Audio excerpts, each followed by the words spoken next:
Hey, good evening, everybody. Welcome inside the studio. Chad Rosemont here with you on a Thursday night as we get set, as I mentioned, to kick off a 3-day stretch. Pretty good-looking stretch where, again, we're going to have a pretty big focus on the Ontario Sire Stakes program. It is in full swing right now, and we're seeing more and more, obviously, for those rookies as we look forward to a gold here tonight. In studio with me, John Rallis, Mr. Handicapper. You'll be trying to hit some good ones here tonight. Lots of value opportunities, I think. Some horses that are going to be favored in certain races that I think are susceptible. So let's hope we can land on the right ones for some value. Mm-hmm. And a rarity, because I know you've been bouncing around. You've been so busy, but you're actually here all weekend. Five nights a week this week. So I'll be all throughout the weekend. Lots to look forward to as well. Yeah. Then coming up, obviously, as the Meadowlands gears up for the Hamiltonian. Mm-hmm. I know you'll be getting set for that with the eliminations next week, and then obviously the finals the week after that. But I think you're going to be part of the broadcast in the early days of the week. Yes. The travel days are dwindling. Just a few more weeks, I believe, and we'll see how. It's kind of a sigh of relief, somewhat, right? A little bit of a sigh of relief. Yeah, it gets tiring. Yeah. It does. And as you know, when we're done the Hamiltonian, and I know the Meadowlands, a lot of times they used to just kind of shut down for a bit, but they actually carry on for a little. But then we start, as we get into, sort of that third week of August, we start to ramp up our Grand Circuit. And it seems like it's just fast and furious for a bunch of weeks. It is. And Red Mile's kicking off on Sunday night as well. I think they've got some fair finals. I think that's what's Is going that what on. that is? I saw for like 50 grand they go for or something. Then Monday, I think, is 4-year-old Sire Stakes. So they'll be up and running again. It gives us something to watch during the day as well. I love watching the Red Mile. I got a chance to go there last year for the first time. I recommend anybody go because it was an incredible time. Yeah, and I know we have a bunch of stuff out of town this weekend. We're going to talk about some of it at the end of the show, but the big discussion point off the top here is I think the horses and horse people probably, I mean, listen, it's July. It's hot. We expect it, but what a big relief we're getting out there. This is big. It's been kind of gross outside lately with that humidity. I thought I might have needed a sweater coming in because it was just so accustomed to that heat and humidity, like you said, and a nice breeze we got today. It's nice and cool. Like you said, it's just nice to get a break from it all. Mm-hmm. And much to my surprise, when I came in here today and found out our producer had got some news about AGCO rule changes, a couple of changes that have been passed and are going to go into effect. One actually goes into effect starting right here today. And I think one that's going to be a welcome change, and that is the extended breaks rule. I can't remember when it was implemented, where you got to count the strides. Is it more than 24? And you're going to be placed back to last. We almost had it in the Mohawk Million a couple of years ago, right? What a tedious task, though, to have to count strides. But truthfully, Chad, if you go off stride, it doesn't matter how many strides, and you still recover to be at first, second, or third, you deserve, unless you haven't impeded any of the other rules, you deserve to just be placed there. You earned it, in my opinion. Yeah, Randy, I know, is going to be happy about this. Oh, absolutely. I think Randy did a Randy rant on this at one time, and I think it's going to be a welcome change by many in here. So, you still have the other, obviously, breaking rules. Have you lost ground? Did you, not make any interference?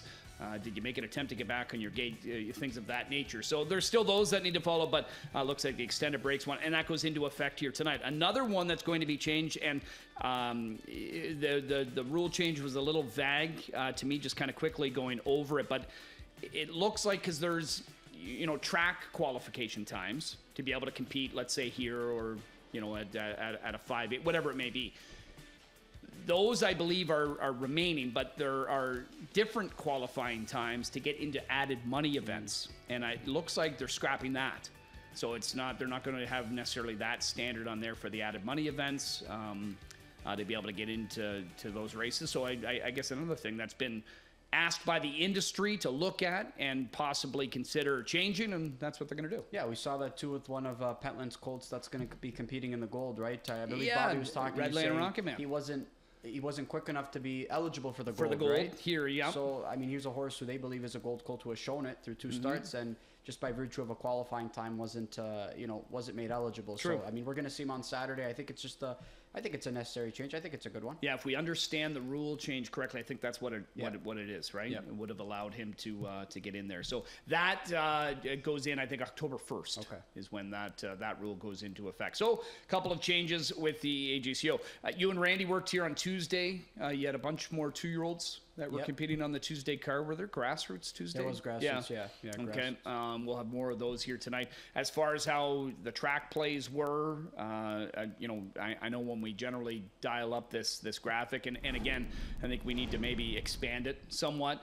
Whether it be showing where the eventual winner was at the quarter and maybe 3/4 or something of that nature. I'd like to see where they were early too. So would I, and hopefully at some point we can kind of, to your point, we can expand it a bit, because I think we keep seeing pretty much the same numbers pop up. We don't really see anybody coming from the back, right? No, or if it is, it's the odd one. Correct. Through that. So at this point here, I mean, there were 3 of them that were fourth. At 3/4 turn for home. Bottom line is we know majority of the time you need to find yourself into contention off that last turn generally to have a shot to win. And you can see wind, although from the west, which is in their face down the stretch, not any kind of a number where it was going to be a bias one way or the other. This track just seems to be quick, very quick. Yeah, very quick. I mean, I think the track's in best shape that we've seen in quite some time. I hear everybody raving about it, not only here, but in the States as well. Yeah, and the track crew's done a fantastic job, and we'll look forward to keeping that going, obviously, into all the Grand Circuit, because they're going to fly. Oh, they are going to fly. I mean, look at those, the Motorcon Legacy Mile, obviously. How does that stack up as he gears up for the Hamiltonian as well? Yeah, exactly. And landing on time the other night went 51 and change? Yeah. Big mile for him. Yeah, Ricky's got to be he pleased. gears up for the Hamiltonian. I'm not sure locally what else we'll have possibly going. Yeah, not sure. I don't know. Galen Urso is eligible. I know he won a gold last night. I'm not sure if the connections are saying, well, let's give him a shot. Yeah. Who knows? Who knows? But we got a couple of good ones anyways going over. Yes. Yeah, 100%. Yeah, 100%. All right, into tonight's card, we've got OSS, again, for the Thurl Colton Gully Trotters. There were golds last night at Grand River. The Colt went to Galen Urso. Yeah, and the Philly Trot. And for the Colt and the Philly was Sprite Sealster for Borth, right? So a couple of golds taking place. So we've got some grassroots here, but we've got a gold for the Chiro Pacing Fillies. And although a shorter field, we're looking forward to it. Absolutely. Right? It's good, really good group of fillies that we have. Somebody's going to have to pace 51 and change and likely not get a check. Yeah. Or hit the board, I should say, right? A lot of talent in there. Race 1, we start with 2-year-olds on the trot. Colton Geldings, nominators of 1 or 8,000 lifetime, field of 9. Early money is really favoring the 6, Toss of the Dice. This was a horse I was pretty high on. Not necessarily into that first start, but just in the qualifying efforts. And then when you got the reference as to who he was second to in that latest qualifier, which is Royal Captain, one that I think we've been impressed with. He's going to be in the Millard Farms opening round on Monday. Toss of the Dice didn't work for him in the gold, but I mean, he spotted them so many early too. Spotted them early. I thought he was still moving well at the end of it. I did try to beat him. I'm going to make the 2-horse my best bet, Green Arrow Hanover. Okay. But you know what? Toss the Dice.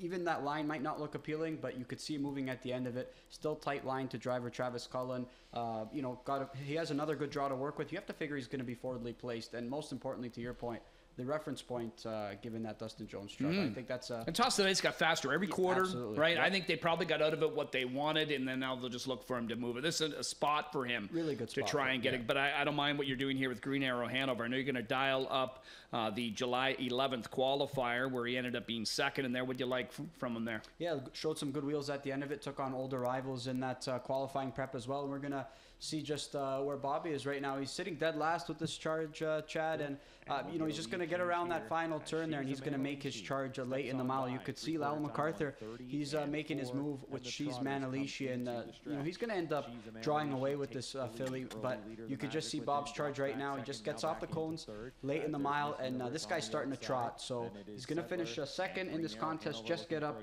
past Jody to pick up the place spot here, but you could see just the body language is great. Bobby, both horse and looks driver, good. Both horse and driver look pretty good, and I think this guy's trotting really well late. Yeah, just mowing them down. I'm trying to see the flags there. If there was, or were they fighting any kind of wind? No, it didn't look like really anything at all. But even after the run out too, he's well past them as well. Still good body language to Bobby. So this is one that I think can step up and put forth a really good effort here at First Asking. We've seen that's been the case with a few other, Stacy and Bob McClure teamed up charges. Rookies, you had them the other night at a price. 8-1 on the first one. She's on Monday. Green Money Queen. Yes. That one, getting the job done there. Again, tight line to Bobby during the stretch, a measured victory. It looked like he never a cautious moment for him, I'd say. This Green Shoe Colt, a brother to Gaines Hanover, he's done some pretty nice things here, and Green Shoe, starting to really get into the forefront when you think Go Dog Go's Green Shoe, isn't he? Yeah, just takes some time for them Yeah, to mature, right? yeah. I mean, just like him. So they're just taking some time to mature, but when they seem to piece it all together, the talent and the speed, it's there. All right, so John's going to start with Green Arrow Hanover in the opener right now, offering a 7-1 price. We're going to skip over 2. That is the first grassroots division for the 3-year-old trotting colts and geldings. John will have coverage of that throughout the night. We go into race 3. 2-year-old pacing fillies, anometers of 1 for this group, or 8,000 lifetime. The full sister to Monty Mickey has scratched sick out of here. That is Monty Amore. And anytime you see sickness from a barn like a Sean Stacey barn, you just hope that it hasn't reached others. Yeah, that's you know what I I'm mean? hoping for, yeah. Because they run obviously a big stable, and the babies and the time of year we had that heat and the allergies and whatever it may be. But Monty Amore is going to have to wait another time to kick off her career. Who in here intrigues you? Because I know you've sent in a whole lot of replays. She was one that intrigued me as well, though, was Monty Amore. She's coming out of the same qualifier on Adina Hanover. That's the one we're going to focus on here first, I believe. Yep. Nice qualifying effort. I thought both were fine. Even the first one didn't pick up a position, but I think it's exactly what driver Bob McClure. I think it's exactly what trainer Sean Stacey wanted out of that morning prep. But we saw more aggressive approach on this July 11th qualifier, Chad, and drifting out in the lane a little bit. But you could see that Bob still has tight lines to this filly. She's still moving forward when it counts, and I just like the body language of the driver as well as this filly. So good draw to work with. She's going to get an even better one now with the scratch of her stablemate. I'm expecting an aggressive approach here. A big purchase there, a daughter of Captain Treacherous, and we've seen the Stacey clan send out some pretty nice looking daughters of Captain Treacherous as well. Yeah, Allywag Hanover, full brother to this filly here is Dina Hanover. So yeah, that's a nice qualifier. And again, as we talk about Bob, Bob's one of those guys in the morning preps. When you see a horse winning by open lengths in 56-1, she was never stressed to do it. No, was never to the well to do it either. So next one that we're going to look at, LD's Kimberly, because this was the Tompkins Gears, I'm assuming, where she finished 3rd. Not sure what happened at the Meadows. No, just made a miscue. She was leaving the gate, looked like she was about to touch down there and settle in, in a top 3 position, and then she just put in steps. But this one was a nice effort there. You could see James McDonald in along the cones there, and he's got a pretty good hold on her, just kind of looking for some real estate. But these 2 fillies, they put a couple of gold fillies up top. A couple of gold fillies who put forth a good effort. TH checked me out. Who's been stellar in a bet's a bet. So you could see James, he's able to find a seam just late in the mile, a couple whip tap reminders on the bike there, and she's moving forward. Like the way she was moving late in that mile, and I thought that was a good first effort against maybe a couple fillies who are just a notch above right now. Yeah, no, it was a good effort. So welcome back home here for this Tony Beaton trainee, and she's reunited with James McDonald. Easy Station next door on the gate. Kyle Fellows looks like he's got a real nice roster of 2-year-olds. This is a daughter of Captain Treacherous. That was 3rd in her debut. Twin B Fierce and Brian's Halo were the ones getting the play. It ended up being the higher of the 2 that ended up getting the victory. But for the pari-mutuel debut on Easy Station, I mean, she drops almost 6 seconds. Yeah, they got to be happy. Really happy there. And to your point, again, dropping the time and just getting out sprinted by a couple of fillies who probably worked out a better trip. But I thought, obviously submerging there by Louis, but I thought she was responding really well. She was moving forward throughout towards the end of the mile there. So I think one that can take another step forward here. I just prefer a couple others, but I'm not going to knock her effort because I thought that was a really good one. Yeah. So where did you go? I went to the 5, Adina Hanover. Adina, hoping okay. that Bob McClure and Sean Stacey can team up for a couple victories in the first 3 races. Yeah. No, I'm sure some of these Stacey horses we're seeing out here, they've got obviously high hopes at the Grand Circuit level. Absolutely. Yep. Coming up, in here. So nice little group for the 2-year-old pacing fillies in race 3. That starts our early pick 4. Let's go to race 4 to start the pick 6 grassroots action for the 3-year-old trotting colts and geldings. We've got a field of 9 in here. The only one that's really light on experience, I would say, would be the 7 Tricks Up My Sleeve, and this one continues to drop time. I thought that was a good effort last time. Yeah, might on paper might seem like a step up here taking grassroots action, but I really do think this one's trending in the right direction. So one that I'm going to include on my pick 5 tickets because I do think he could spice it up. Not one that I'm going to use on top here in this spot though. Yeah, now Armstead Fireball, I know you want to profile his most recent here on June the 24th. Yeah, I talked about maybe some favorites being susceptible in certain spots. I think that this is probably a race where maybe you want to take a chance against Chicago Hall or against a horse like Artful Dodger. who in the past have worked out pretty good trips, Chad, but just haven't shown enough killer instinct to want to get there just yet. But Armstead Fireball going to be back in Chantel Mitchell's barn. No stranger, this guy being in her barn. She does have a win with this guy last year. But I thought this effort last time out was a pretty good one. The last time we saw him here on the big track in a 5th place effort in a grassroots try, you could see Louis third along the inside there, and he doesn't have a seam with this guy. So you could see he's looking for room, but there's just nowhere to go. Just trying to find a seam up the inside or maybe a seam to the outside, and Louis just kind of making sure that he's got a clear lane. And the front two are trotting. That's Outbound Train with Bobby, who's just going to get up over Go Blue, who's been really game. As of late. And you could see, just wasn't running over Tyler per se, was Louis' charge. But I thought just no room. He kind of realized where he was going to be, and I feel like he has a chance to put forth a nice effort here. I think some pretty good value here in this pick 5 and pick 6, pick 4 sequence. Outbound Train and Go Blue both been winners since that absolutely race. In there. So Armstead Fireball could be on to good. But Chantel didn't she have a grassroots upsetter on Tuesday? She did. All My Wishes? Yeah, that's right. Yeah, and nice she was sitting on a good effort, though. She was locked in with James, and James opted to go with Forever After All. Yes. Can't some blame tight quarters him there, I think, right? The other night, Probably just needed that start. Had missed a few weeks because of scratched out of sickness in her most recent. So I think this is one who could be primed for a much better effort here tonight, Armstead Fireball. All right, we're going to skip over a bunch of them. We're going to jump all the way to our feature race. That's the 8th on the program for the two-year-old pacing fillies, OSS Gold. So the first round, there were 9 of them in there, but only one division. I mean, we're seeing multiple divisions for the grassrooters, but right now, shorter fields and just one division needed for the two-year-old pacing fillies at the gold level, but 140 grand. But I mean, it's deep in talent. I think you've got a nice 1-2 punch on the inside that Ron Burke sends in. I know it didn't work out exactly for the Burke trainees in the first start because there was some stuff that happened, but then a clean deal.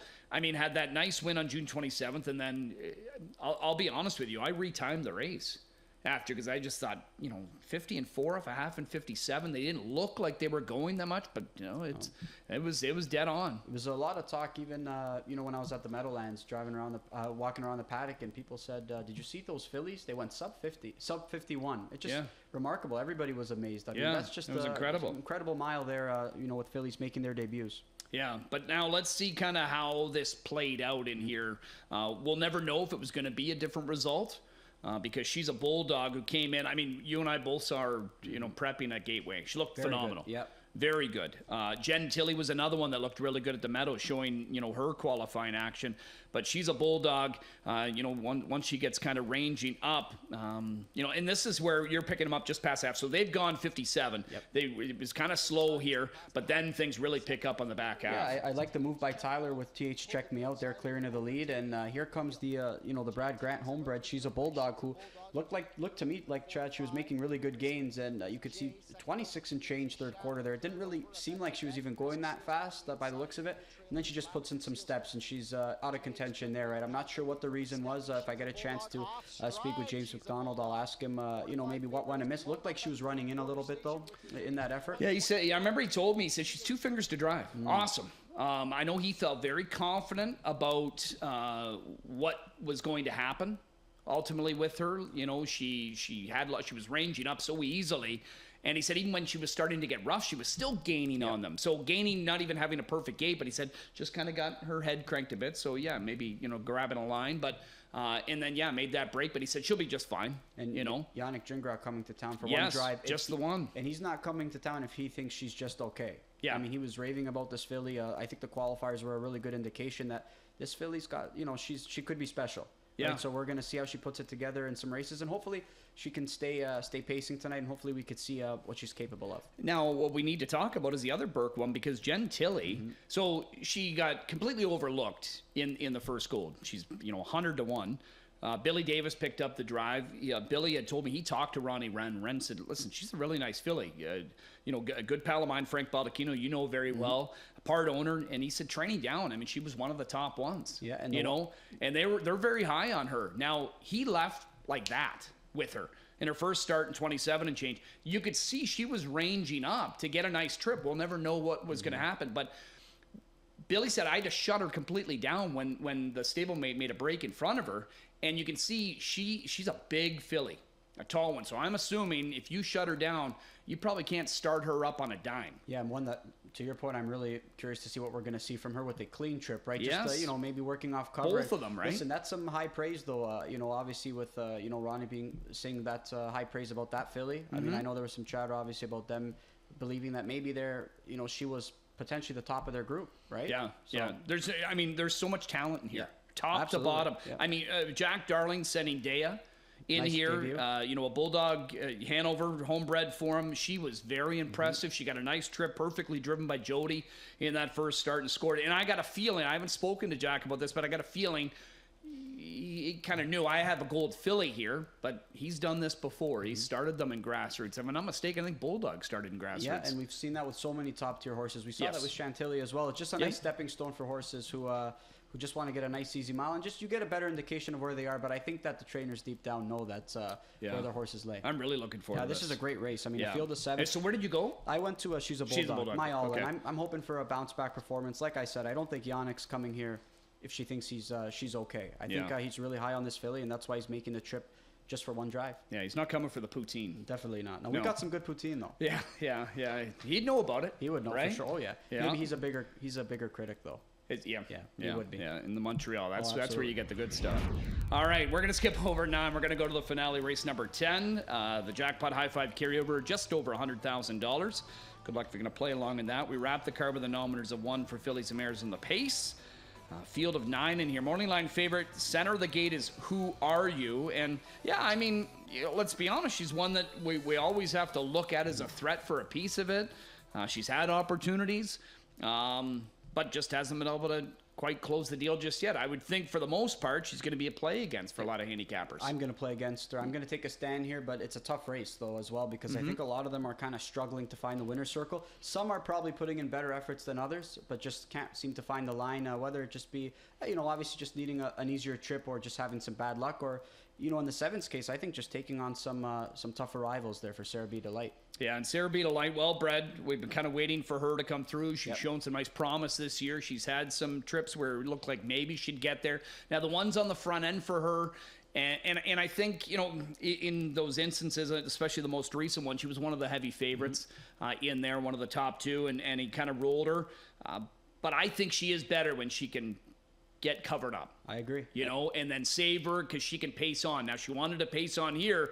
Problem is she's lacking some room. Yeah, just no real estate whatsoever. And you could see when JR has rolled her a few times. I mean, she's getting picked off by Marlene's Legacy, who was coming off a couple of good efforts. Eternal Delight, who was sitting on a victory that night, who ended up, dominating in that effort. And, other horses, Millie May Hanover in that effort, who's a gold level filly. Yeah. So now we see her. Millie May's back in the next gold, I think. Yes, she is. Yeah. Yeah. And then you see her, JR Plant, just no room whatsoever. He has a chance to go first over, but he elects to sit in and just no racing luck late in the mile. So you could see her. I mean, just look at the body language. JR's going to grab her pretty tight there, and then he's right all over Bobby's helmet there with Catch My Passion, who seems to be trending in the right direction as well. So I'm hoping she can work out a pretty clean trip, but she's going to be brave off that effort. Yeah, and I think it was a situation where JR probably stuck to his plan. He said, listen, I've rolled her 2 weeks in a row now.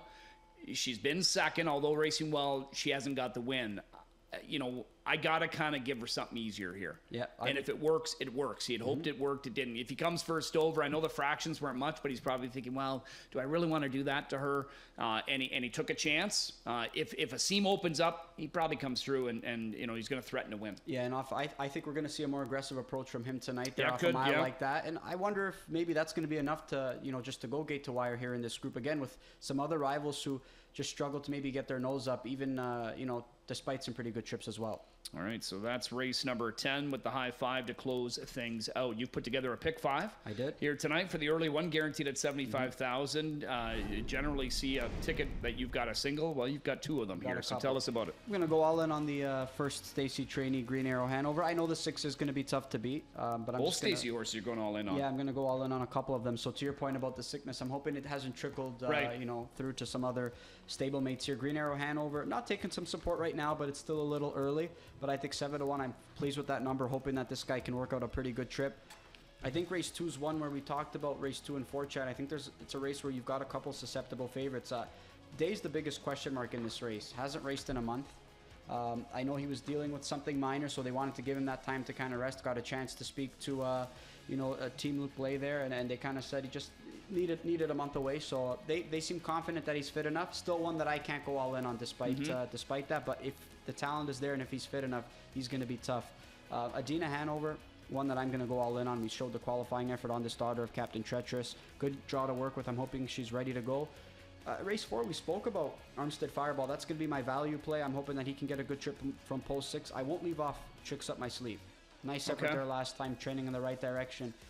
And to close it out, another maiden trot here. I found this to be very tricky, Chad.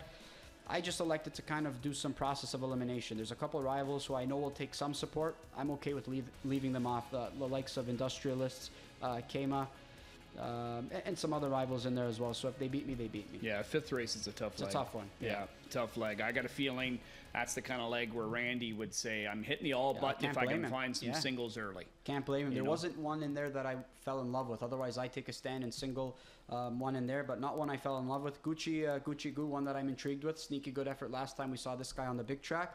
Post 10 is going to be a challenge, but I'm willing to take a swing there. You were talking Luke Blais as he gears up, obviously, for the hopes of capturing another Hambletonian title. Moticon Legacy out qualifying tomorrow morning. Yep. Among others, I think there's 11 qualifiers tomorrow. A lot of 2-year-olds still.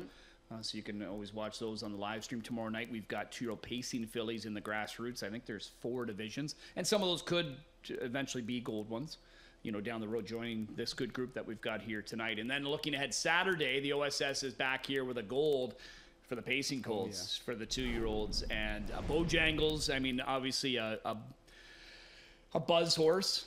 And Louis at the Meadowlands, I think, when he had to forfeit this drive, right? So Bob picked it up, and I saw Louis the other night, and obviously he's very high on this, but he said, it's just the nature of the business. It's how it is. I mean, he's picked up horses that same way. Yep. With guys that are down. So Bob picked up a nice one. Now, Bob's been very high of Redland Rocket Man as well, and when they were both entered together in the Lone Gold on Saturday, Bob stuck to Bojangles, where Louis, interestingly enough, picks up the drive on the Pentland trainee Redland Rocket Man. But Dax Sealster, I know, has been one sort of highly touted by Team Burke. He was in the kindergarten. He won his first career start as well. 55 and change, I think. So Billy's going to pick up that drive. Borderline Mobby. So James is actually just going to get back. This is his first drive of the night because he's at the Meadows in the afternoon. That Colts, I mean, he was held up on some poor cover. And he was moving well. Was he ever?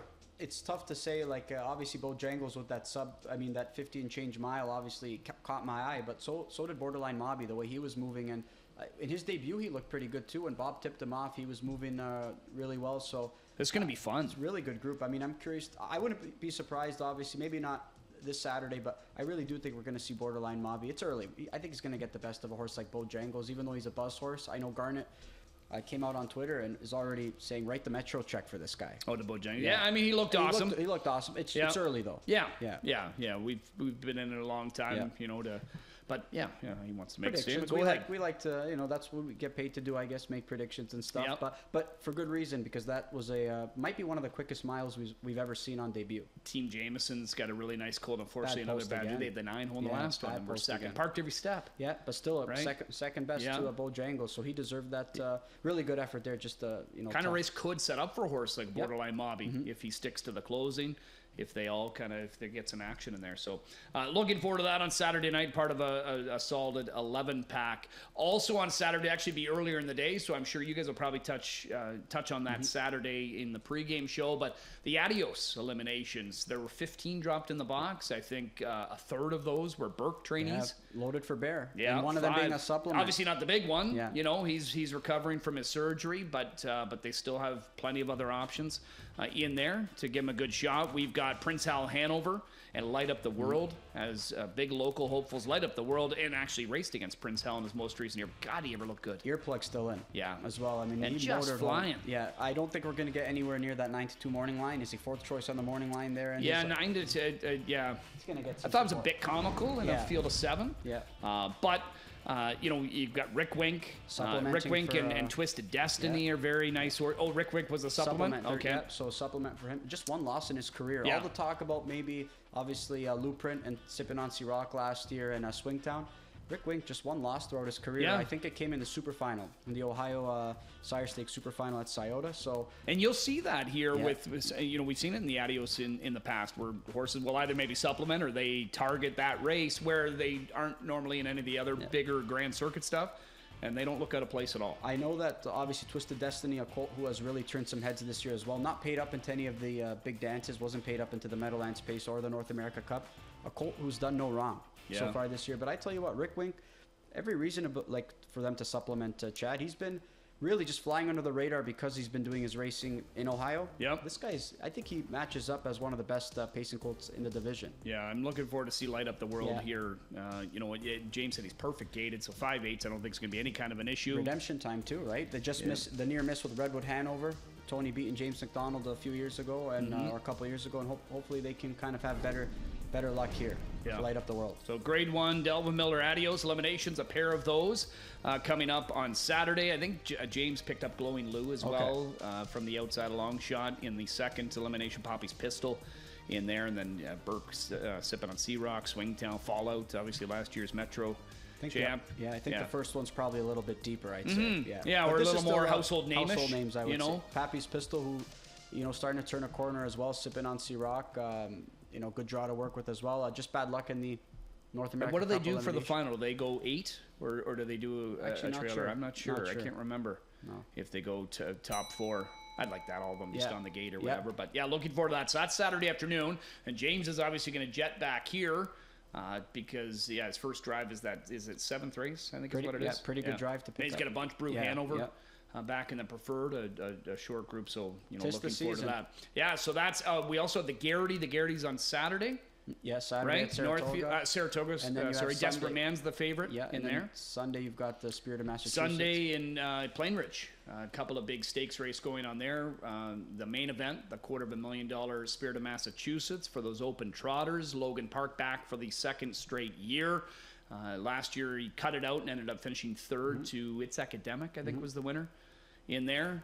So he's perfect this year, I think 5 for 5. Yeah, pretty sharp. Perfect here. Yeah, perfect here. Yeah. Pretty sharp going into it, right? A couple of nice tighteners. I know he hasn't raced in a couple of weeks, took a couple of weeks off as he gears up for the Spirit of Massachusetts, but I see no reason to believe why he can't be a main contender here. I mean, he's got a really good draw to work with. Curriculum's been fantastic in 2 starts this year. Eidos Kronos, a nice, coming over to North America this year. Cody's loaded with speed. He's really taken a step forward this year. He was always the top open trotter, but not against these guys. And now he's proven he can, get a big piece of them, versus them as well. Yeah, Ontario Sire, just strong, right? Yeah. Look at the Ontario Sire power we've gotten there. Loved Logan by Park the masses, also eligible as well. Yeah. So looking forward to that. So that's the Grade 2 Spirit of Massachusetts Race 9. You can watch and wager through HPIBet.com. On the undercard, the $100,000 Clara Barton.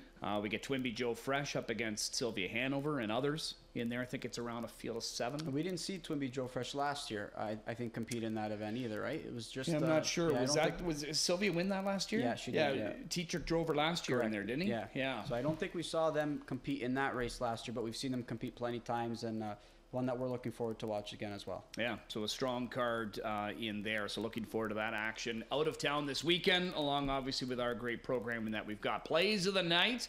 You have got a 4-pack sent in. Take us through what you've got for your plays. All right, I'm going to kick things off here with a best bet in race number 1. Green Arrow Hanover, hoping that he can kick off the card at a pretty nice number here. Still 7-1. 7-1 on the board. I know it's going to be tough to beat the favorite, but I'm going to go swing for the fences. Value play will be race 4, number 6, Armstead Fireball. Showed the replay. I'm hoping that he can take a step forward off a sneaky good effort there. My all-in, Chad. She's a bulldog. Okay. Hoping that she can reign victorious here. She'll get that heavily She'll again, get that. right? Yeah, just one that I'm going to especially with Yannick. A couple people leaving them off, maybe their top selection or off the tickets entirely, but I'm going to go all in on her. And my maiden breaker, Sarah B. Delight. I think it's time. Yeah. Especially off that effort. Yeah, we feel like it's inevitable she's going to win here soon, right? Yeah. Racing too well not to. Yeah, so that could be there. So that's John's plays. Other lineup of handicappers here tonight on the program and their thoughts. GB with the time machine. Kevin Ploucha. Who are you? Kevin's doing the DRF analyst all week Probably again? Doing it for the next few weeks, I'd say. Yeah. All right. Taking a little bit of a break. Okay, Kevin. Yeah, he's been sharp anyway with it. And then Sarah B. Giselle rides with you there in that one in the finale. Good luck to all of you playing along on this Thursday 10 pack. It gets underway in under 10 minutes. The feature, of course, race 8, $140,000 OSS gold for the 2-year-old pacing fillies. I'm going to jet upstairs, have fun down here, buddy. Maybe you'll join me post parade for the gold? maybe. Yeah, maybe we'll talk to gold. Chop up some of those gold fillies. Let me eat my dinner, and then I'll be good for that. Perfect. Coming up in race number 8. Okay, good luck with all your wagers, everybody. We'll take a timeout. We'll come back. John will set you up for the early pick 5.